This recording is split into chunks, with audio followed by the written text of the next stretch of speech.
Coming up on Beers in the Shed, we're going to dive deep into today's second-hand four-wheel drive market, uncovering the best and the worst priced vehicles for your money. We've got more audience full send moments, plus a unicorn of the four-wheel drive world in this month's Users Rigs. Well, welcome to another episode of Beers in the Shed. I've already cracked a beer. It's a perfect day for having a beer in your shed, actually. Nice sunny day here in Queensland. I've been getting a little bit of work done in the shed as well. Not on the 200, mainly on the 30 and the old 47. Just changed a clutch slave cylinder, and the 40 is running really good. But we've got Graham on the line. Graham, are you there, mate? Mate, not only am I here, I have just fished out a nice cold beer from the fridge. Cheers, mate. Cheers. I'm going to make a little bit... Mate, I'm just going to say right up front, this is not my first beer of the day. I've been doing a little bit of work in the shed, Research? So I've had a couple of beers already. Yeah, exactly right, mate. So I'm well tuned, ready to get into another episode. We've got a fair bit to cover today, and I can't wait to get it. How are you travelling over there, mate? Well, mate, it's been a little bit of a... WA being the ultra-clean state, as you know, we haven't had any grubs over here for about 8 months, mate, but suddenly we got a grub. They let you back in, that's why. We had to go back into lockdown, mate, which was a bit of a shock to the system for us sandgropers over here. We weren't quite used to it. It's good to see that's easing up, mate. It's been a bit tough for filming. I mean, we've been back together filming around Australia. A few episodes have come out, but obviously with the current lockdowns, it's changed the plans a little bit, to the point where you're now missing out on the next trip that I'm getting ready for right now. I'm getting the vehicles ready to go to Coffs Harbour with Jocko and a few of the boys. Take an extra couple of pairs of underpants, mate. I've got a really cool hot topic this week, and I think you'll agree, mate. This is something we're both passionate about. We've talked off cameras fair bit about this topic, mate, and it's to do with something we mentioned last time in Beers in the Shed. We're going to go a fair bit deeper. It's about the insane prices, the COVID tax put on four-wheel drives, how to stop getting ripped off and how to absolutely save a few bucks. Because at the end of the day, mate, if you ask me, if you're looking second-hand at the moment, people are wanting crazy money for vehicles. It's unprecedented. I mean, I hate to use that word because it's been used so much, but really, can you think of a time that you have seen prices like this for vehicles that genuinely don't deserve to be listed like that? Well, exactly right, mate. And what it is I think there's a lot of people are basically trying to cash in this situation. So if you look at what's happening right now, and look, I'm going to give you the dumbed-down version of how I see the world, right? At the moment...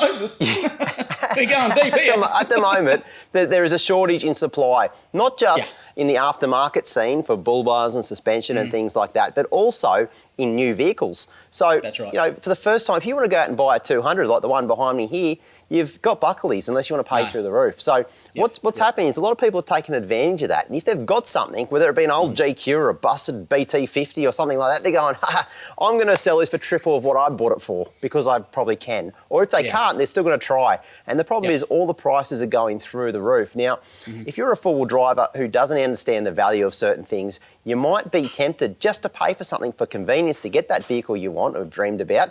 But I'm not saying it's right. And today I reckon we go through some examples, mate. I've had a bit of a research, found some really bad buys, and at the same time, I found some really cool buys as well. And I've got a couple of tips I can share as well that hopefully save you a few dollars.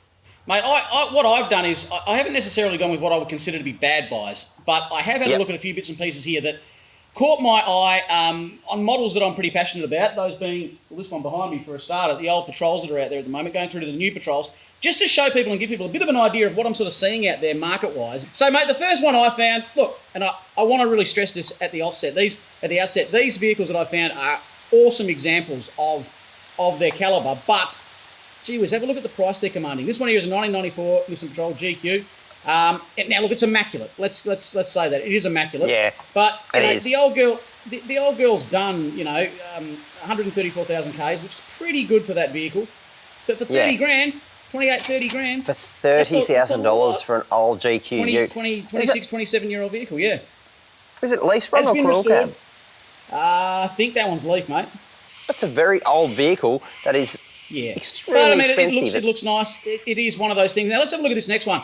It's a DX GU, so very similar to my coil cab. It's a 2000, so she's done a few. But if you have a look at it, it's got all the fruit on it. It's probably been driven pretty darn hard. You don't do that to a vehicle and not go out and drive it extremely hard.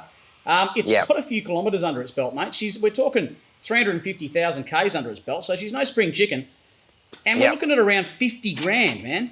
And it's over 20 years old. 48,000, 50 grand. Yeah, it's a lot of folding. It's a lot of folding for a vehicle of that calibre. Last one I sort of picked up mate, here, mate, if that is worth 50,000, mate, your GU Ute would have to be worth about 100,000.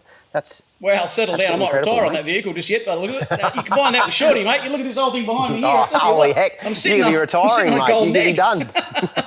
I wanted to throw a new one in the mix, mate, because I've been looking at Y62s for quite some time, but I've now taken it completely off the board. I simply can't afford to go out and buy a Y62. A few years ago, older ones were actually picking up pretty good prices for them, but this new one now, it's 2017, it's a 4-year-old vehicle, 4-year-old vehicle. They're still commanding 85,000 grand for a vehicle that's really got not much done to it. You could buy a new one for next to that. That is crazy. So, you know, I remember you and I talking around a campfire, mate, where you had the crazy idea of chopping a Y62 in half, and the main reason is you could pick one up for an absolute steal second hand. Yeah, like we were talking around the $40,000 mark for a second hand. 45 was my 45. Yeah, roughly, a few years old, and now they've almost doubled in price, mate, to the point where I simply won't do it. There's a moral high ground. I simply won't do it now. I'm not paying money for it. I won't. That is absolutely insane, and to think that you could buy a new vehicle for about the same sort of value as that. Exactly. That's just crazy in my opinion. It's got a bull bar, it's got some wheels on it, but at the end of the day, they're little things you can pick up along the way. I mean, they're not going to make a vehicle worth twice as much.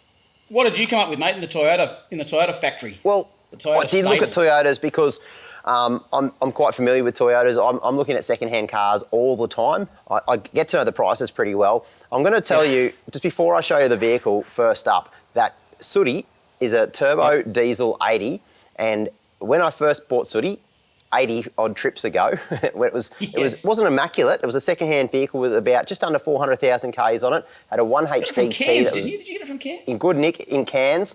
Looked for quite some time to find that vehicle. You know, it didn't have much done to it, hardly any mods, and I paid about 16,000, I think, for that vehicle, which at the time people sort of knocked me because you could get them for about 10. But in really rough condition. But I've always been of the opinion, you know, spend a little bit more, get the right vehicle that hasn't been punished off road, and you know, even if it doesn't have mods, you can put the mods on later, you know, in your own time. So, you know, I spent 15,000 on that car, and then obviously a fair bit on mods as well to get it to the spot where it's at now. Where it is now, yeah. So the first vehicle I want to show you is a replica of Sooty. It is a 1991, so the very early 80 series model. This one here, they want $36,000 for one that's got 425,000 Ks on it. And if you have a close look at the photos, which I have, it's been used. I mean, the interior's, you know, not in the best. Look, the car's done 425,000 Ks, so of course it's been used. You know, it's got the 1HDT in it. It's got a bunch of service work that's done to it apparently, and you know, it's got a bunch of mods on it and stuff. At the end of the day, you're talking price. What you're telling me is that you could now turn around. And I've driven Sooty, I've been in Sooty, I'd rather not say I have. It changed me in ways I can't talk about. You're telling me you could almost sell your vehicle for 40 grand. If this adds anything to go by, mate, but look, what I'm saying is a lot of these ads are overpriced, and I don't believe some of these owners are going to get this sort of money for them. Look, I'm not having a go at these ads of the people that own these vehicles, and I think good on you. If you can get a good price for your vehicle, go for it, because when I'm trying to sell a vehicle, guess what? I'm trying to get the most amount of money for it as well. Absolutely. So I totally get it, but I'm just saying that that's a lot of money to pay for a vehicle with nearly 500,000 Ks on it. This one, I'm going to get through this one really quickly because the same sort of example. It's another 80 that you can just see that original, like that photo there. The bull bar's rough as guts. The vehicle's, you know, it's done a lot less Ks, but still nearly 300,000. He still wants 35,000 for that one. Do you think there's a bit of Toyota tax on some of these, mate? Toyota tax? Holy heck, there's a bit of Toyota tax. I think there's that plus the COVID tax and and people trying to cash in on that. It is, mate, it is. Because that vehicle, I guarantee, probably 3 years ago would have been worth 15,000. And in my opinion, it's still worth 15,000, not 35. Big difference there, more than double. Now I'm going to take you to the other extreme. I'm going to take you to the extreme, mate. There's a 97 80 series. This is the one that came out with the FT motor, so it's the multi-valve engine. It's a 40th anniversary. It is the one to have, in my opinion. It's a dream car. I would absolutely love to own this vehicle myself. Until you check the price tag out. Check this out. This one here has got nearly 300,000 Ks, absolutely immaculate, perfect example in my opinion. The only thing letting it down is the price tag, $65,000. There's just a lot of silence, mate. Are you still there? Have you fallen over? So Graham, we've got you back on the line, mate. Yes, mate. Did you pass out or hang up on me by mistake? Like either way, I think you're pretty shocked at that price. Yeah, mate. I think my phone exploded because that's ridiculous. That is $65,000. Let's put that in perspective for one moment. Well, mate, if he does, I own 4 Land Cruisers. Mate, I'm gonna retire, buy an island maybe, and maybe a private jet. I don't know because the price of land that is crazy. Look, someone will. No, I want to meet the person who thinks that's good value because they're gonna be buying us beers left, right, and centre because there's no shortage of money. But that is an incredible amount of money. $65,000. Put that in perspective right now. It is more than that Land Cruiser would have been brand new in 1997. It is probably $5,000 off what you'd pay for a 76 series Toyota Land Cruiser, brand new from the factory floor. It's about $20,000 more than you'd buy a new dual cab ute for, brand new from a showroom floor with 0 Ks on the engine. Yep. I mean, and look, this is not something that's unusual in the automobile world. I mean, you know, if you went out and paid for an XU1 Tirana off the factory floor back in the day and had it in your shed right now, you'd be looking at retiring to that island probably next door to you. But these are not vehicles of that calibre. They are not rare. They're not show cars. They're not something that's going to go around and do the show circuit and stuff like that. These are full drives that are designed to get out and get dirty. I mean, if I bought an 80 for $65,000, it wouldn't be doing what Sooty's doing. Let me tell you that for free. No, this is very true. I'm just waiting for the day when when short wheelbase, slightly rusty, very dirty TD 42s just really skyrocketing price. Because if you look behind me right there, I'll give you the hot tip, mate. If someone offers you a carton of Iron Jack, take the carton of Iron Jack and just trade Shorty in, mate. It'd be the best deal you're going to get on that. Come on, look. I reckon I could get a Chico roll on top of that. Yeah, at least, mate. I thought to myself, look, now it's time to stop being so negative. Let's help everyone pick a good vehicle, like something that represents great value for money. Look, and I've done just that, mate. I know you have as well. I sort of stuck to those things that I sort of knew a bit about, and that being the last number of years I've driven all around Australia, probably more than anyone else in a D-Max. You know, as a touring vehicle, as a vehicle doing tough tracks as well, they represent, in my mind anyway, exceptionally good value for money, especially on the second-hand market. And I think sometimes people tend to glance over them a little bit when they're looking for a new four-wheel drive. They're sort of thinking solid axle, they're thinking older, they're thinking different models. But gee whiz, and I only did a pretty short sort of a search, mate, and I came up with a couple of absolute crackers that, for the price, throw a few more grand at them, and you'd be going around Australia lickety-split. I mean, have a look at this one here, 2011. Yeah. You know, it's a lovely vehicle. It hasn't had that much done to it. It's got a bit of fruit on it. Yeah. And we're sort of talking 21. You talk him down off that. 135,000. You throw another couple of grand at that, and in my opinion, you've got yourself an exceptionally good touring vehicle for under $30,000. Exceptionally good touring vehicle. Those 4JJ motors, they're so good. You could either buy that Isuzu or a 1/3 share in that 80 series I showed you before. I know which one I'd choose. I know exactly which one I'd choose. Now, mate, here's one that's a little bit newer, only 5 years old. It's got 100,000 Ks on the clock. With that motor, it's not even run in. He probably hasn't even changed the oil in it yet. He doesn't need to. He's asking 22, so similar sort of price. You'd probably bargain him down a bit. You'd probably give him 20 for that. Exactly right. Now, what I loved about this, mate, is that you can see this thing is absolutely stock as a rock. He's never taken it off-road. Hasn't got a bull bar on it. The ultra-reliable 4JJ in there, of course. He's got a rego for a year, so you're already saving money there. It comes with airbags. It's got leather interior. It's got cruise control. All the mod cons. Yeah. Plus, he's even throwing in an 80-channel UHF for 20-odd grand. You throw, like I say, you throw, a second-hand canopy on the back, or even now that you've saved that money, get a new canopy. Go and speak to Mitts and get a new canopy put on the back. You've got yourself a vehicle that's going to do 500,000 Ks. And with the money you save, you're going around Oz. You really are. Now, mate, I had to pick one more here. I had to pick one more because I just knew just how close Daryl is to your heart. And I just wanted to... I really just wanted to highlight something here, mate. And I'm actually being quite serious. Have a look at this. A 1990 GQ, mate. Okay, she's done a couple of Ks. She's done a couple of Ks, but have a look at the price. $3.5 grand, mate. Offer that bloke $3 grand, he'll take it. Of course he'll take it. Holy heck. $3 grand. Throw 2 more grand at it, and for $5 grand, you've got yourself an absolute weapon. You're actually not right. And you throw another 10 grand in for petrol for the next, 6 months. and you could go places. Look, that's not a joke, mate. That is what you need to be looking for in some cases. Depending on what you're buying the vehicle for. If you are buying it for a bit of a tough track sort of a thing, you want to do Glasshouse Mountains. Exactly. Let's go, you want to put 35s on it. Why would you pay more? $3,500. You've got yourself a vehicle that'll drive every track in the glasshouse. Probably straight out of that bloke's driveway. You just want to clean it up a bit. You have a look at the interior. She's a bit, how you going? Yeah, okay. Well, I bet you if it's got nothing on old Daryl. When I saw the interior of that one, mate, there was things stuck to the seat. It's pretty. Oh, don't want to talk about holy it. heck. Holy heck. And I nearly paid that. Oh, actually, I got ripped off, didn't I? but you got the horses on the bonnet. I did. This does not have airbrushed horses, mate. So selling point. So in that respect, I've probably lost out a little bit on that one. But look, I think what I've highlighted there is you can get some very modern vehicles. That 2015 Model D-Max, stock as a rock. Even the 2011, they're beautiful to drive, super reliable. They sip the fuel. You're hardly going to notice your fuel bill. And you're paying a fraction of some of the prices I've said for cars that are 27 years old. You're not wrong, mate. And look, the first one, I'm going to put this in, even though I actually realise it's probably not a good buy now. But my head went straight to looking outside the square. I thought instead of looking for a diesel vehicle, maybe look at a petrol, maybe look at something that's ultra reliable, but still a petrol vehicle where you're going to save a stack of money. So I went straight to an FZ 105 series. And then when I saw the prices of that, now look at this one, I've got an example here. This one here is a 2002. It's got 200,000 Ks on it, which is not a lot, but he wants $22,500. 12 months ago, that was a $10,000 or $15,000 car. To me, that's too expensive for a petrol 105 series. That's crazy price. And that's one of the cheaper ones. I saw more expensive ones with more Ks on it in there as well. I saw one for over $30,000, which was a petrol live axle 105 FZ motor. Which is crazy. Which is crazy. So, look, I've got along the same veins as you, mate, and this vehicle here I think is a pretty good buy. It's a 2008 Holden Colorado. So it's like the D-Maxes you picked out, mate. Same motor anyway.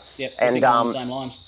Yeah, it's got 200,000 Ks on it, so a little bit higher in the kilometres department, but it's a dual cab, and you get that box off the back of it, but they want $18,000 for that. You'll get that for 16, 17, I reckon, if you came in and bargained for that, which is a fantastic buy for that vehicle. The other example I wanted to make, I don't have a picture of it because this is what I'm going to get at. Maybe you need to look outside of places like Gumtree and car sales and eBay and places like that, because I helped one of our camera blokes out the other day to look at a second-hand vehicle. It was a solid axle 105 1HZ aftermarket turbo. It had about 300,000 Ks on it. He ended up picking that vehicle up for $22,000, and it was one owner. The guy had absolutely loved this vehicle. It was a really, really good example, mate. And so that vehicle was not advertised. The guy didn't have Facebook, you see. So, just by being observant, driving around, you see like a sign on a window or something like that. Speak to your mates. They might, you find out where these vehicles are hidden. That's where you can sometimes find some really good value for money vehicles. These guys probably aren't influenced by COVID tax and all this other stuff. Exactly. They're a bit more realistic. Another really good idea, mate, if you do sort of live on the outskirts of the city a bit and you can travel through some of those more rural areas, is to pick up the local newspapers, the community newspapers, because they've got to buy and sell at the back of them. And a lot of the blokes that are putting them in there, like you just said, they aren't on social media. They're selling the old school way. They're putting an ad in the newspaper, and they aren't sort of, like you said, keyed up on this raising of prices. And you can see, I've had a look in some of my local papers just because you have a read of them, and every now and again things pop up that are really good value for money. That's exactly right, mate. That's exactly right. And then I suppose it might be a good idea to give some tips as well. That when you're looking for a second-hand vehicle, there's various number of ways you can negotiate the price down in your favour. When buying vehicles is to not look at the vehicle's strong point. You want to get this type of vehicle because of these reasons. Go the opposite way. Now start researching what typically is wrong with these vehicles. Let's take a GU, for example. They often get quite a bit of rust up in that rear quarter. They will overheat. So use these negatives to your advantage when you go to see someone and say, listen, you've still got the stock radiator in there. I can see it's full of bugs. I'm going to need to change that. These things overheat. Surprised you haven't been having trouble. Things like that. So if you go in armed with things are wrong with the vehicle to start with, even if they're not wrong, like you sort of said, it gives you a bit of bargaining power. And to build on that as well, when you're inspecting the vehicle, if you're looking at a GU or something that's likely to overheat, or any vehicle for that matter, what you need to be doing is looking for any signs that coolant has spat out under pressure. That's usually a good sign that it has overheated. People will clean the engine bay, but they won't get every little bit out. And if you can find any of that sort of stuff, you can quickly tell the history of that vehicle. Also, a dead giveaway for a vehicle's been used and abused is look underneath the vehicle. If it's got a lot of black paint underneath, I was about to say, Yeah, it's a little trick that like used car salesmen will use it. A lot of backyard people will do as well. What will happen is if you've been on the beach a heck of a lot, that sand going up under the diffs and under the undercarriage of the vehicle is basically going to sandblast that vehicle. It's going to rust. There's nothing wrong with the vehicle, but it shows what it's been used for. Yeah. Likewise, if you've taken it off road and belted every rock step between here and the Glasshouse Mountains, well, all of a sudden that's going to scrape the paint off the chassis. It's going to rust and look pretty average. So what a lot of people do, get black paint. They'll paint the underneath of the vehicle. So if it's really painted black underneath, it's not as if it's just come out of the factory showroom. What you need to do is go underneath, have a good look, and then get the real answer out of the guy who's trying to sell it, and then that's some bargaining power there. And I think another thing too, one thing I'm pretty hopeless with, mate, is I actually don't like bargaining. It's not something that comes natural to me. So I think you can't be afraid to go in and lowball. Because as I said before, you got to bring me with you, mate. Oh. Yeah, you bargain beers at the pub, mate. What, you reckon $4.50 for a pint? No, I'm not paying that. I've seen you do it. It's shocking to watch. But I think if you can master the art of being a little bit more sort of hardball when you go in and dropping a price down, knocking $500 off, $1,000 off, nothing's going to happen. The bloke's not going to have a go at you. He might just say, no, I'm not going to sell it for that. Or he might just say, yeah, you're right. Okay, you can have it for that. Well, it's not a skill I'm good at, but something you can make do. A good point. And if you know that's not your skill set, take a mate who maybe it is and buy him a six-pack. Buy him a few beers. And on that too, if like yourself, mate, you're not that mechanically able, then don't be afraid to take a mate that does actually know a little bit about vehicles, i.e. where the engine is and other things like that. Because you could actually end up looking pretty silly if you're trying to do these things we're saying and you don't quite know what you're talking about. So that's right. Take a mate if you're not too sure what's going on. Definitely take someone who knows what they're talking about. It's one of the best bargaining powers you can do. And the other thing you got to consider as well, with the price of these secondhand vehicles, what we've just seen here today, I reckon you need to go and look at more vehicles because a lot of these people are going to be holding tight because they think they can get silly money for their vehicle. So you might need to double the amount of vehicles you're looking at and go and visit a bunch and find which guys are just trying to take the piss and the guys that are genuine about the price, because you might be able to negotiate a lot more than you think you can. I agree with you, mate. I agree with you. And another good tip as well, and this is where a lot of people go wrong, they try and negotiate the price of the vehicle via a text message or a Facebook message before they've even seen the vehicle. Mate, there's lowball offers. Now, we've all seen them, we all hate them. Don't negotiate the price until you get there. That's another cool tip. Wait till chances are the guy who is selling the vehicle, when he sees you're serious, you're not putting your fingers in radiators and stuff like that, all the stuff Graham was talking about, that's when you can start negotiating price, especially if you find a couple of things and you go, look, mate, suddenly you look serious. You've got a real buyer. When you're on Facebook just writing a message, you're not really a real buyer until you're out there driving the vehicle. You're a tie kicker. You're an absolute tie kicker. Don't be a tie kicker. Just save your negotiation skills until you get to see the vehicle. Exactly, mate. Now, look, we've asked for a bit of viewer feedback, as we always do with regards to good and bad buys, mate. And, well, to say we got a few answers is an understatement, mate. Do you want to take us through a few? Mate, this one here from Jared Kennedy. Now, get this right. He spent $14,000 on a 2008 Hilux with 180,000 Ks on the clock for his first car, which, look, I'm going to say it's a pretty good price, to be honest with you. I was going to say, that's sounding pretty good to me, yeah. However, it went bang 10,000 Ks later. So what he means by that, no doubt the engine's gone, see you later.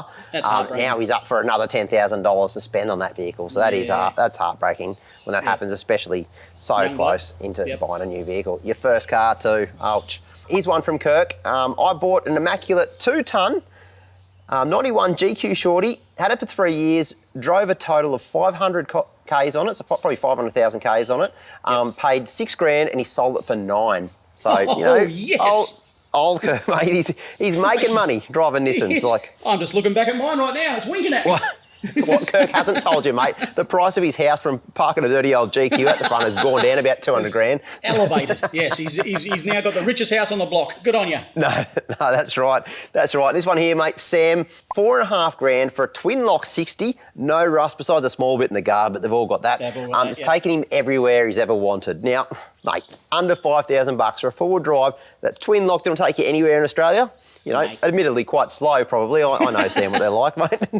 That's like that's that GQ I showed you. Absolutely, mate. You don't need to pay this. You don't need to pay the earth. Yeah, exactly right, mate. So, look, that probably sums up buying secondhand. I think so. Look, there's so many. Look, you guys as well are going to know. You guys would have bought a bunch of secondhand vehicles, got some great bargains, even been ripped off. Let us know in the comments below exactly how your experiences have been on the secondhand market, especially now more than ever.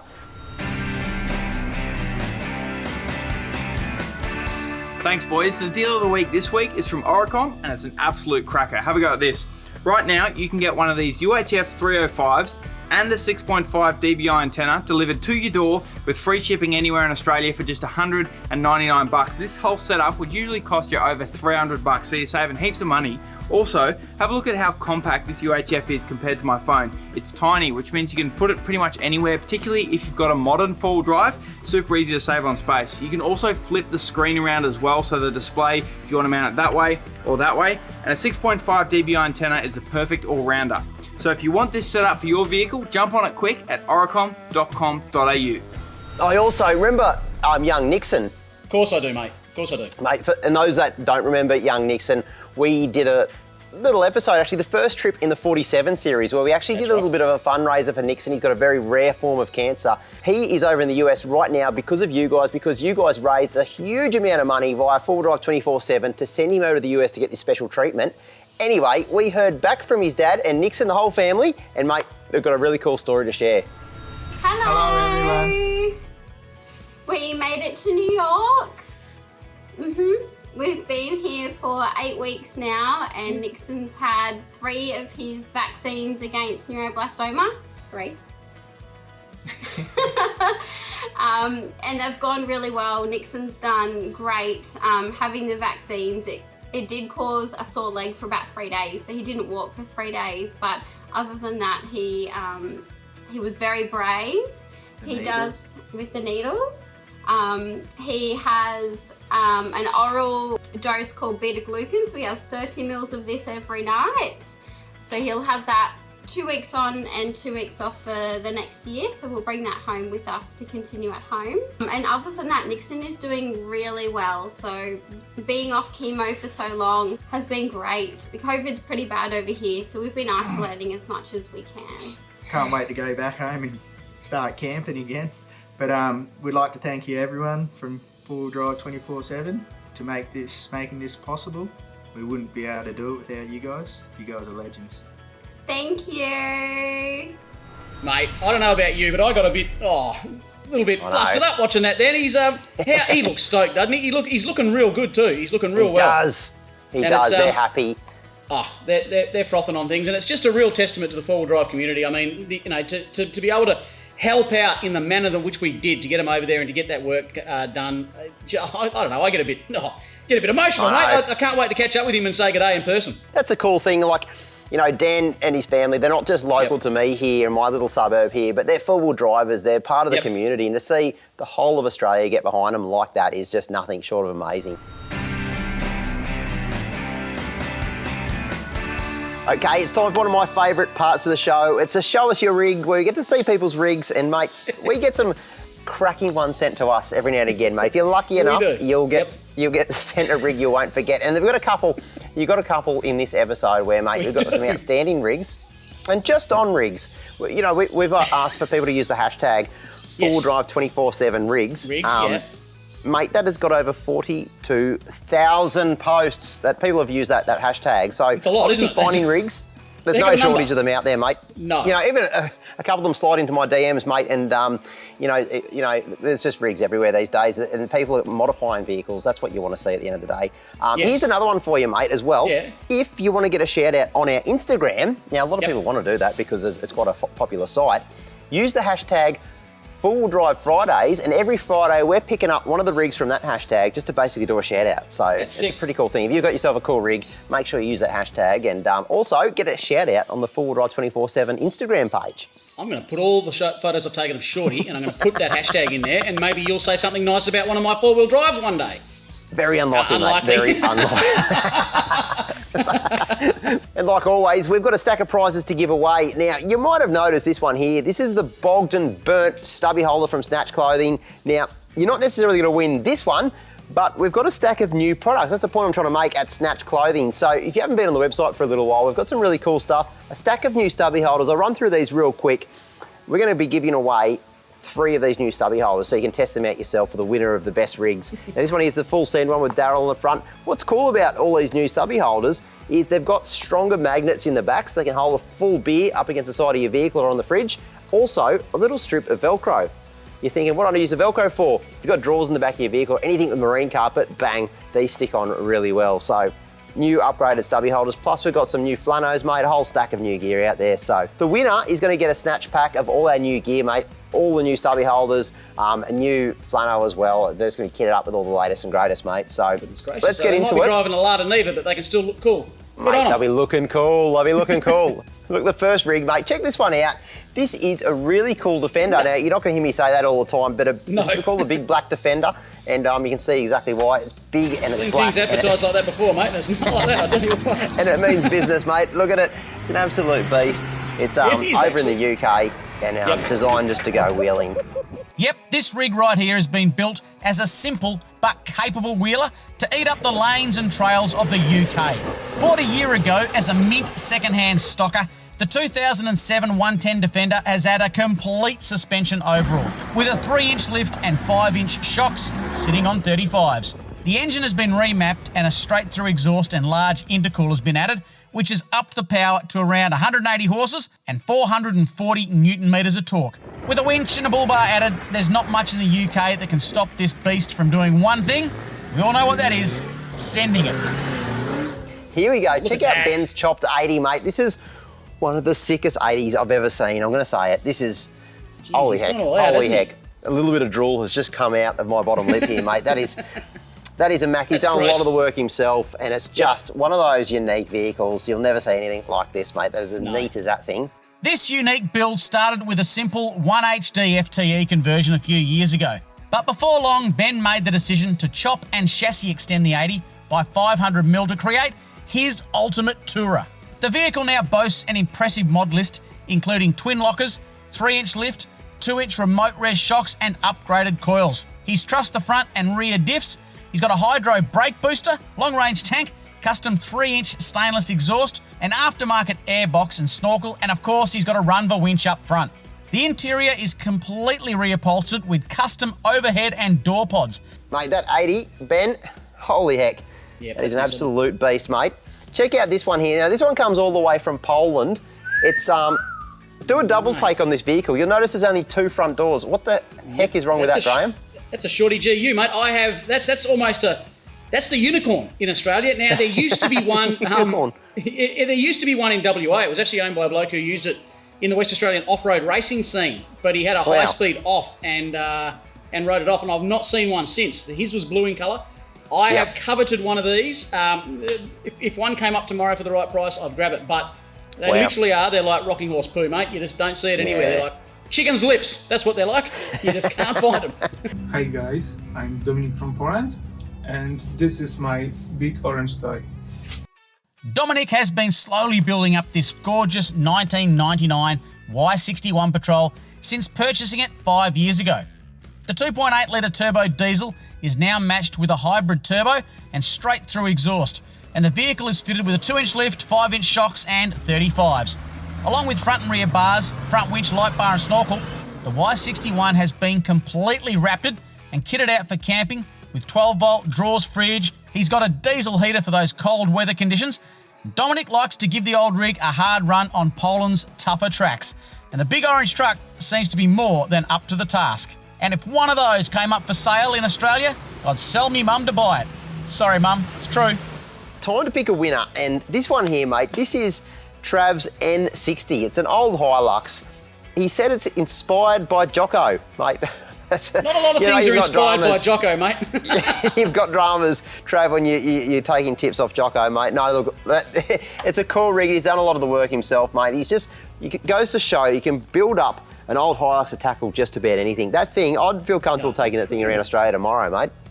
Taking his rig to the far-flung corners of the country is exactly what Trav built up this 1998 N60 to do. And there's barely a nut or bolt on this Hilux that hasn't been modified in some way. Trav has done a lot of the work himself, including building the steel tray and canopy fit-out. Sitting on 33s, the N60 has had a complete suspension overhaul, including new bolt flip inversion and ladder bar kit. He's got 3-inch remote res shocks and upgraded leaf packs.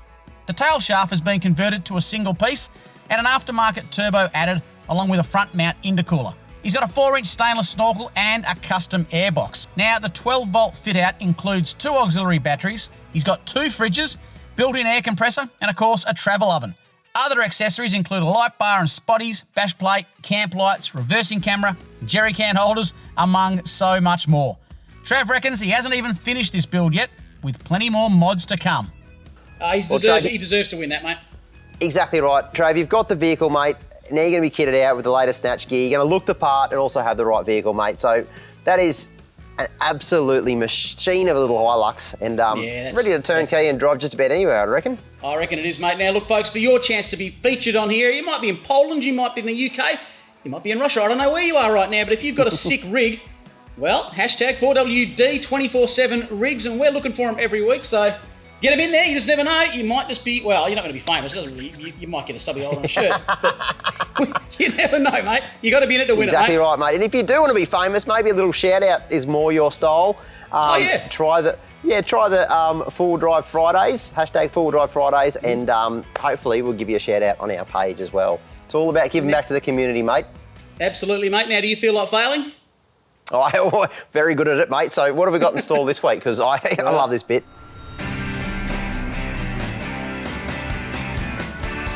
All right, mate, let's get into fails this week. And we've got no shortage of fails. But like always, the more you fail on this show, the better you win, if that makes sense, if you can figure out what I'm saying.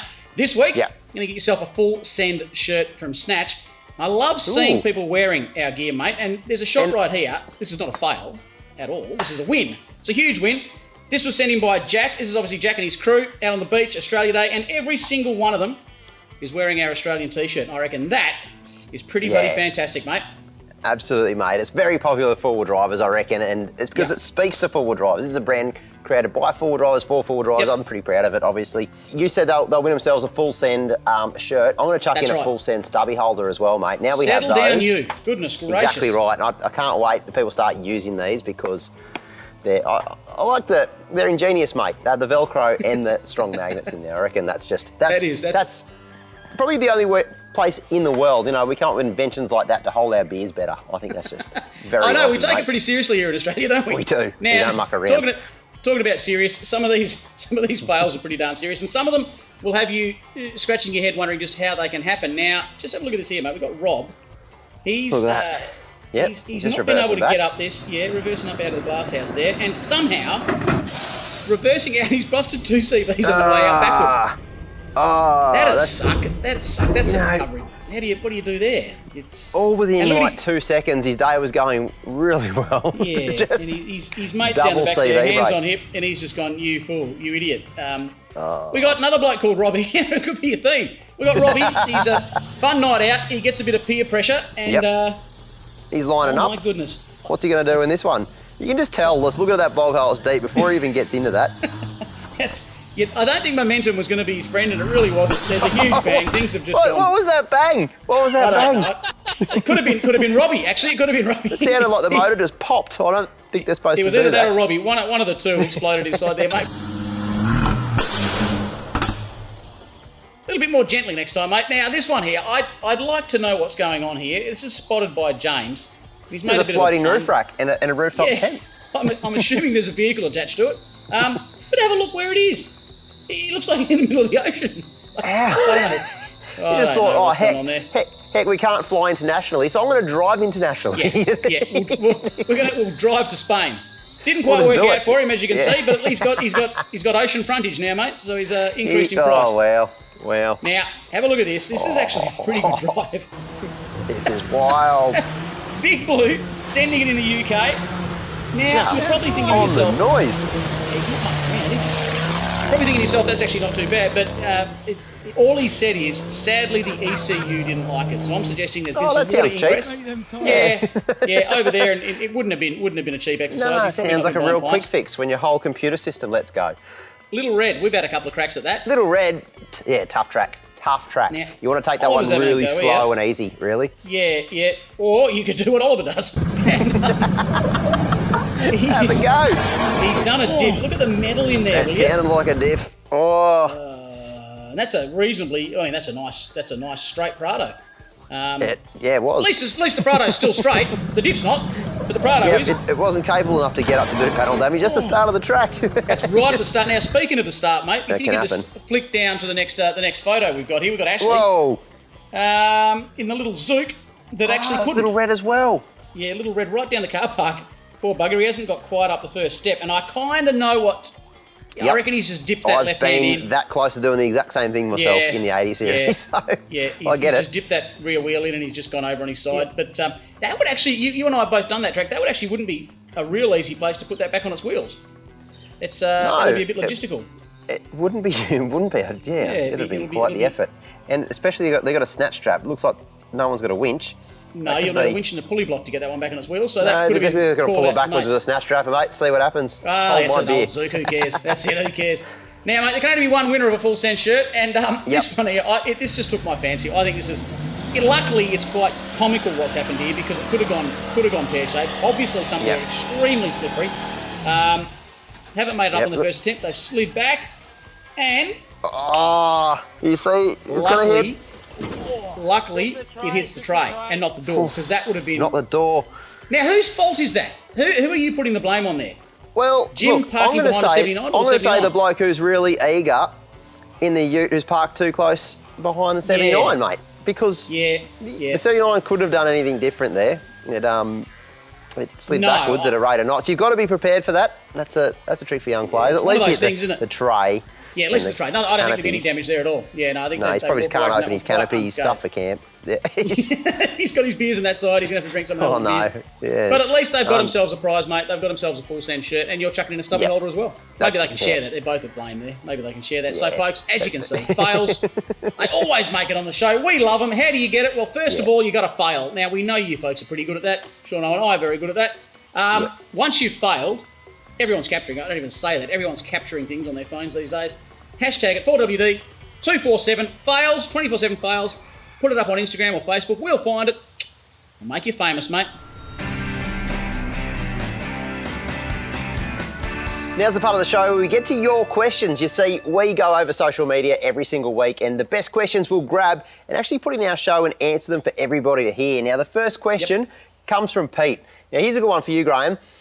Yeah, mate. Pete wants to know, is it worth putting all his money into his Nissan Navara D22 to make it an insane touring rig?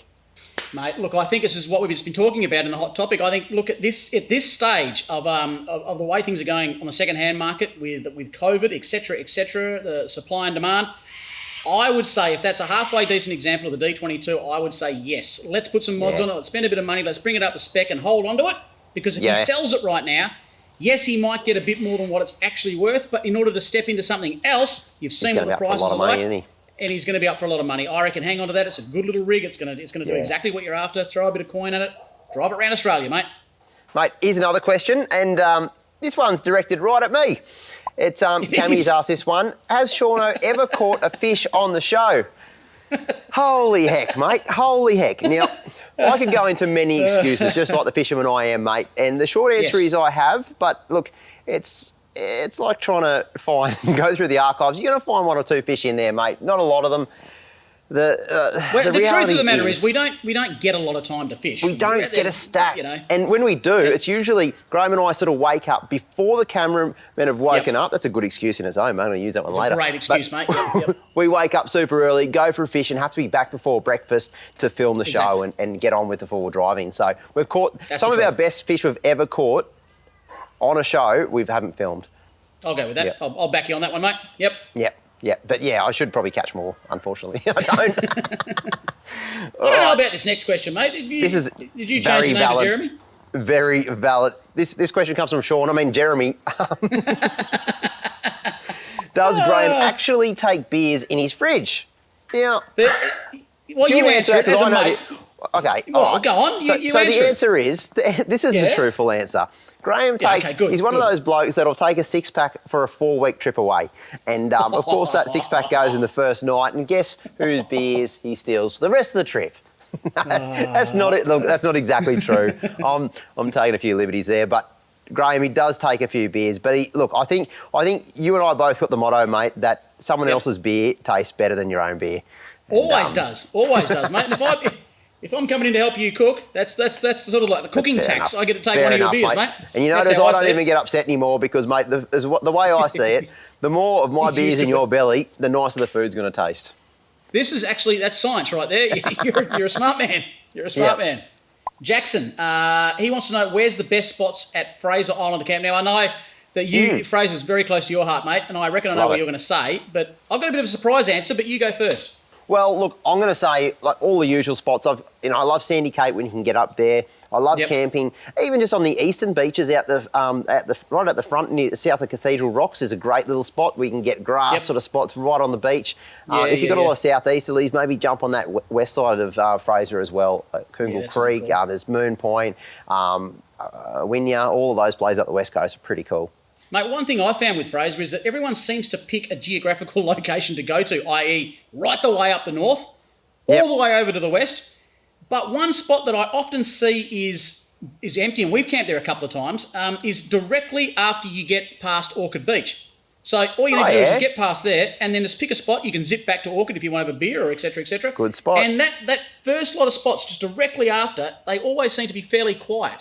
Because you're not quite all the way north. You're not, now then, well, sorry. Maybe let me do my Fraser holiday before you give away all the good secrets, mate. But no, you're right. You're right. That's where I'd say. Yep. Look, if you want to find out our best spots, and I mean, we listed a few there, but the best option is to probably follow the link we're going to put just down below to our Fraser episode, our last Fraser episode. We go into detail and show you those camps firsthand. Sure. So we've actually got a few Fraser shows on our YouTube channel, so check them out because it is a magical place. All right, here's another question from Jack. Here's one directed at you, Graham. All-round touring, do you prefer the new D-Max or the GQ? I reckon I am very qualified to answer that because I've done a heck of a lot of touring in the D-Max. We've gone around Australia about 5 times in the D-Max, and believe it or not, I've actually towed a camper trailer around Australia for 13 months with this old girl right here, the GQ. So I have done a lot of touring in both. Yep. There's something about an old vehicle, mate. You own a couple of them. You jump in one of these things, and you've got to drive it. You know, you've got to keep an eye on everything because something could fall off at any moment. You know, they're uncomfortable. I know they the feeling. stink. But it's a good. As a driver, I enjoy driving that vehicle. However, if I was to go around Australia tomorrow, I wouldn't mind a car that when you turn the steering wheel, it actually turns. Maybe even got a bit of air conditioning. So in that respect, I think especially the new D-Max, the brand new one, man, that thing is off the charts for comfort. So I know what you mean, mate. I know what you mean. Bit of both, mate. Yep. Okay, here's a question from Ben. Are you going to be at the Brisbane Full Drive Show this year? That's a good question. 2 thumbs up. Big 2 thumbs up for me too. Very excited by this because last year, of course, it was cancelled due to COVID reasons. Just about everything was, mate. Yeah. I know. We didn't go to a single show. I went to Adelaide, actually, and you went to Perth. I did Perth, you did Adelaide. Yeah. We haven't been a show together. I know. What was the last one we did? 2019, mate. It was black and white back then, for God's sake. It was analogue. It was. This year, Brisbane show, we're going to do the full show circuit this year, which I'm really excited about. I can't wait. I'm going to have a stack of my vehicles because Brizzy is my local show. So I'm going to have I'm going to have the 200 up there. I'm going to have the 30 and maybe even Sooty as well. Can I drive the 30 from your place to the show? You'll need to get it there somehow. Oh, done. No. I'm taking it. I'm taking the 30 from your place to the show. You can drive the 30. Sick. Oh, I'm excited. No, you can definitely drive the 30. Why are you saying it like that?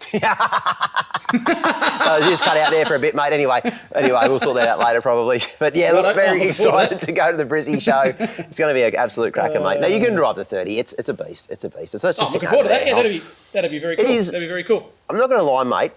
That vehicle is getting better with age. Like it was cool when I built it, like a cab sav. Like a beautiful little Barossa number, just like a cheeky red. Yeah. It's just full-bodied and extremely cheeky. It's just full-bodied, all right. Yeah, it's full-bodied. It's actually half-bodied. It's actually half-bodied, but it is actually. As long as it's been cut off at the waist. Yeah, it does. All right. I've not actually been in it since it's been redone. I've not had any experience with it, so we'll have to. Well, mate, this year I'm taking the 30. A lot of people ask as well that when are you taking the 30 on its next big trip? Well, this year I'm going to take it to the Kimberley just after the wet season, as well as potentially Cape York as well. So it's going to spend a fair bit of time doing tough tracks in the top end. Awesome. I'm going to be literally doing the big trips in this one, and I cannot wait, mate. I cannot wait. That's what it was made for, mate. That's what it was made for. Right. Now, look, I've been asked so much what's been coming up. People just froth on this 4-wheel drive 24/7 YouTube channel. They are constantly checking to see what's coming up next, mate. What have we got coming up. We have got some epic stuff now. We've already filmed this one. It's coming up next week, which I'm so excited about. It's our Mid-North Coast adventure. What was really cool about that one is I believe you drove with Jocko and I had my brother along as my co-pilot. Let's just say there was a little bit of banter that went down on that trip, some epic tracks, some cooking. It was next level, mate. I had a lot of fun on that trip. And my cheeks still hurt from laughing. It was an absolute classic. I was going to ask which cheeks, mate.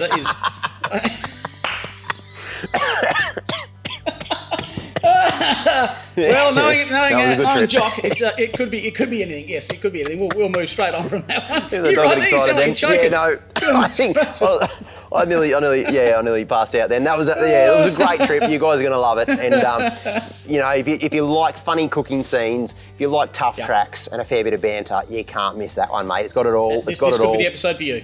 Yep. Yeah, absolutely, mate. Absolutely. Old Jocko, does Jock sleep in his shed? Has he actually got a bedroom that he goes back to? I think he sleeps underneath that Hilux, mate. The amount of work he does on the pair of his Hiluxes, he's always under them. Sounds like he's going to need to, mate, because he's actually prepping the pony right now to take on the hardest track in Australia. And what we're actually after is some recommendations for you folks at home. What track do you reckon Jock should attempt in the pony? The hardest.